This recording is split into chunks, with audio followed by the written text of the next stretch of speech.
Chris Sewall here, baseball card collector, investor, dealer, in that order. Welcome everyone. Round two of some unique personal collections from around the hobby. Thank you once again to everyone who sent me a collection via email to check out. A lot of great ones that I didn't, even get to use, but I really appreciate it. But let's go ahead and check some more of them out. We'll start off with Mike, who has a really unique collection with a very great historical component to it. He made a nice PowerPoint of his collection, so we can look that over as I read from his email. I got back into card collecting since I was a kid in the 80s a couple of years ago. As I got back in, I stuck to mostly vintage. I discovered some amazing stories of players who served in World War II.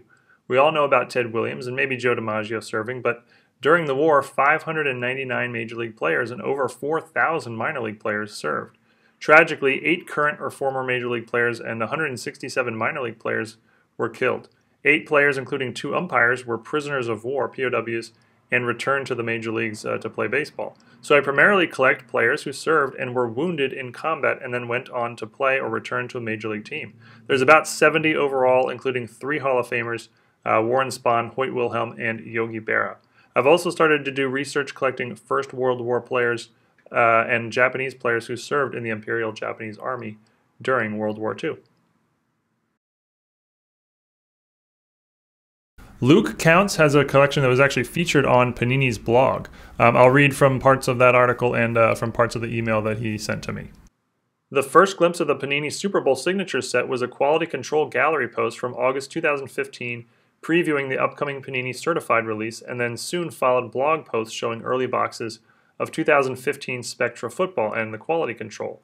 Panini Certified was the first release for Super Bowl Signatures, and I wasn't quite sure if I was going to build the set because there wasn't a sign of what the set could be yet, but once I nabbed the Joe Green and it was numbered to 25, I realized I had the first short print. But I became fully committed to building the Super Bowl Signature set once 2015 Playbook Football released with John Elway and Terrell Davis being added. I'm a lifelong Broncos fan, and adding memorable moments of the ultimate accomplishments from your favorite team makes it so fulfilling. I enjoy the history of the Super Bowl, and adding key autographs of players from each Super Bowl made each new release exciting regarding who was going to be added next. Most of the cards were purchased over eBay, but a few have been lucky enough to hit in online player breaks, and a couple of hard-to-find ones were found at card shows. One of the Tom Brady's was found by a good friend of mine at the National in 2018. He was able to be a middleman and secure it for me. Having friends in the community is always nice to share the experience with, and also extra eyes to help support the collection. I would say I sent in about 99% of these to be graded myself, and most were graded pre-COVID hobby surge and the grading fee price increase.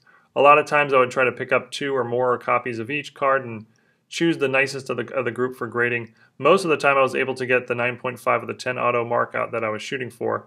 The set currently is at 196 cards, and I have 187 of them graded. There is a new design that is a Prism Chrome version that currently sits at 46, but I haven't graded any of those yet. The recent high cost of grading is off-putting, and these have a high gloss finish that makes grading difficult to reach that 9.5 level consistently. Also, when I go to shows and talk to dealers, I bring this slideshow of what I'm looking for.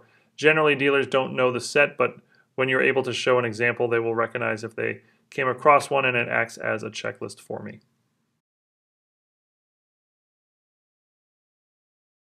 Next up is Kay, and Kay has a collection worthy of recognition within the archives of the Jedi Order. He asked me if he thought it was unique, and my guess is that there are other people who have put together a similar collection before, or maybe a few, but I've never encountered one in my 30 years in the hobby, so it definitely fits the bill as being unique in my mind. It is a complete set run of Topps baseball from 1951, which is the first year of Topps, up until present day 2021, 70 years of complete sets. The hardest sets of all to put together are the early and mid-50s, and particularly the iconic 1952 Topps set. That entire set is graded by mostly PSA, but some SGC and Beckett, all in mid-grade except the mantle, which is a very respectable SGC2. The 1952 set took him approximately 12 years to complete. The 1953 set is also entirely graded, every single card, and he has every set from the 50s, which includes rookies of Aaron, Banks, Clemente, Koufax, and lots of other, all-time greats. The 1960s with rookies of Rose, Ryan, Yaz, Reggie Jackson, and many others. The 1970s with rookies of Schmidt, Brett, Murray, Ozzie, just to name a few. And the 1980s with Henderson, Ripken, McGuire, Bonds, and, of course, lots more. And it runs up to present day including the rookies of you know, the next generations of all-time greats. Something he wrote in his email to me, which was very cool to hear: I have not maintained extensive records, but do recall purchasing several graded 1952 Topps cards from you on my quest to complete the set. In other words, in a very real and direct way, you contributed to the collection and I have today, and I'm thankful for your presence in the hobby community. I appreciate that very much.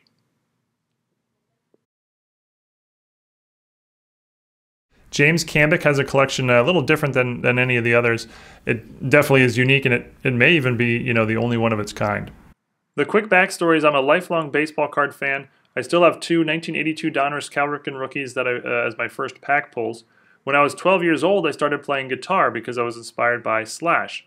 Fast forward 35 years, and I'm now a professional guitar teacher in San Diego who supports himself teaching and selling cards. I wanted to combine my two passions of baseball cards and music by collecting autographs in card form from the band that inspired my eventual life's career, Guns N' Roses. It started when Topps made a card for Axl Rose in 2013, Allen and Ginter. I own a base version, but was lucky to buy the Codebreaker 1 of 1 for around $400 in 2015.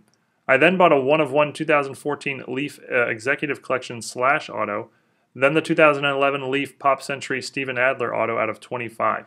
The last two cards were the hardest to come by, as Duff and Izzy don't have signed cards in any set, and they don't sign much of anything anyway. I had created my own custom card before for a Duke Ellington auto I had obtained, so I decided to do the same thing for the two remaining Guns N' Roses autos. I purchased licensed Guns N' Roses stickers cards from Argentina and bought autographs from reputable eBay sellers who I trusted, in addition to examining them with my larger exemplar Guns N' Roses auto database, and then went to work making the custom cards. To find decent versions of the Argentinian cards and find autographs that would fit inside the cards took about 2.5 years. I just 2 months ago sent them to Beckett Authentication and was extremely pleased they all passed and received high auto grades. So all in all, I have 4 1 of 1s, Axl, Slash, Izzy, and Duff. Steven the drummer is out of 25. I'm very happy with all the time and effort that went into creating this unique personal collection that combines my two life passions, cards and music.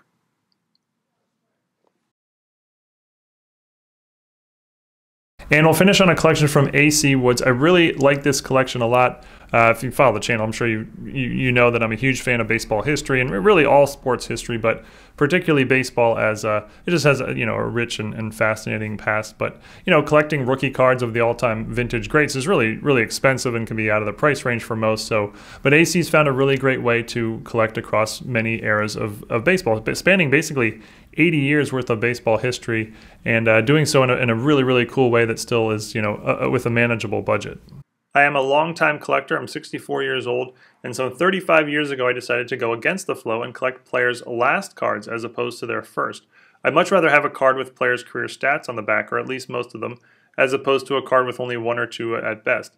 That, coupled with the fact that it's much more affordable, made the choice an easy one for me. So for the past 3 decades plus, I've been hunting down the last cards of Hall of Fame players, star cards, and cards of some of my favorite players that fell within my budget. The earliest card I have is a 1958 Topps Pee Wee Reese, and the most recent addition is a 2020 Topps Ichiro Suzuki. Now, in between those two players, in addition to Topps cards, I would also get some from Donruss, Fleer, Upper Deck, and Score. My selection would depend on which company came out with the player's card with the most complete career stats on the back. Needless to say, it has been a chase of these cards that has been the most fun for me. Initially, I had these cards stored in pages in a baseball card album. I'm one who enjoys looking at cards from time to time, and this was the most convenient way for me to do so. But recently, I decided I needed to find a better way to protect them, but still be able to look through them in the same manner. So first, I took all the cards out of pages, put them in soft sleeves, and then into top loaders. Then I found a really nice 3-ring photo album on Amazon from one company, and because the pages are clear, I'm able to see the fronts and backs of each card, and now they are all so much better protected. So that's it. Thank you everyone for watching, and thank you again as everyone who sent in a collection for me to check out, and just thank you for sharing it with me and sharing it with everyone on the channel. Really appreciate it. We're going to close out with a song from Michael Golden. I've played a couple of his songs on the channel before. He is a baseball songwriter extraordinaire, and hopefully maybe putting together an album together. Let's hope so. It's called The Splendid Splinter. Thanks guys. Just go and try the Boudreaux shift. He'll take you to task awful swift. He'll hit you in the dark from Sandlot Ball to Fenway Park. No Boudreaux shift. He chops like a woodsman would. 6'4" Teddy stood. Pride of the Sox, sweet science in the batter's box, like a woodsman would.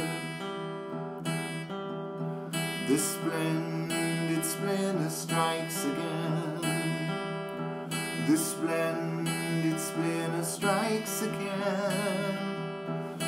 Pitchers run and pout, you're never gonna strike him out. He strikes again.